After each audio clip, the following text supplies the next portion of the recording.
اس موجودہ ماحول میں اسلام دشمنوں کی سازشیں طرح طرح سے ہمارے ملک پر وار کرنا چاہتی ہیں اور ہمارے ملک کے اندر سرگرم ہیں، اور راستہ ان کا یہ ہے کہ ایک جذباتی نعرہ دے دیا جاتا ہے کسی گروہ کو۔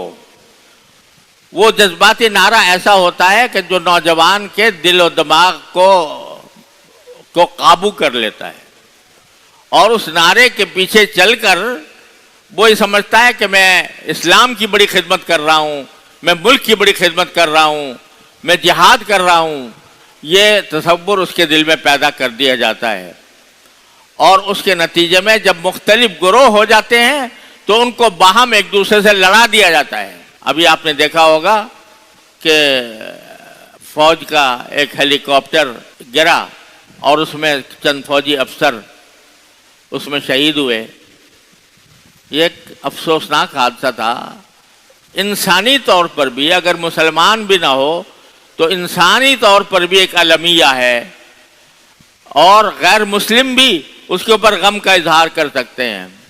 لیکن اس کے وقت میں جو پروپیگنڈا کیا گیا وہ کس وجہ سے کہ ہم ایک خاص گروہ سے تعلق رکھتے ہیں، اور ہمارا گروہ کا عقیدہ یہ ہے کہ یہ فوج جو ہے یہ دشمن ہے پاکستان کی، لہٰذا وہ فوج کے خلاف ایک لامتناہی سلسلہ شروع کر دیا گیا۔ یہ کیوں؟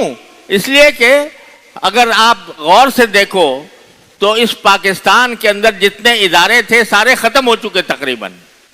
صرف ایک فوج کا ادارہ ہے جو الحمدللہ جس کا دنیا پر رعب ہے۔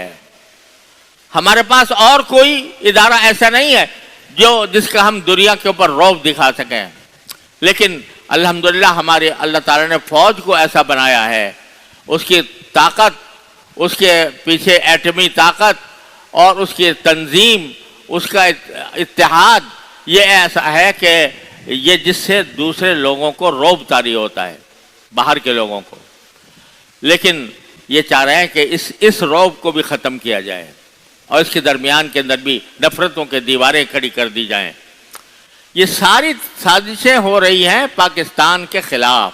گالی گلوچ کا ایک طوفان برپا ہے۔ آپ دیکھیں جو ہمارا سیاسی منظرنامہ ہے اس میں آپ دیکھیں کس طرح قوم تقسیم ہو کر رہ گئی ہے، اور تقسیم کس طرح کہ کوئی دوسرے کی بات سننے کا روادار نہیں، ایک دوسرے کے خلاف گالم گلوچ ہو رہی ہے، سب و شتم ہو رہا ہے، لعنتیں بھیجی جا رہی ہیں ایک دوسرے کے اوپر، یہاں تک کہ کوئی بھی شخص جو کسی دوسرے گروہ سے تعلق رکھتا ہو اس کی جان، مال، آبرو محفوظ نہیں ہے۔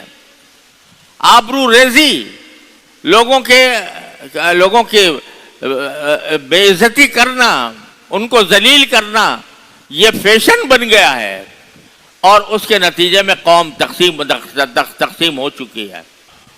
لیکن اگر ملک کا نوجوان عقل و ہوش کے ناخن لے لے اور جذبات کے نعروں کے پیچھے چلنا بند کر دے تو انشاءاللہ ثم انشاءاللہ یہ سازشیں ناکام ہوں گی، برباد ہوں گی، اور پاکستان انشاءاللہ قائم رہے گا۔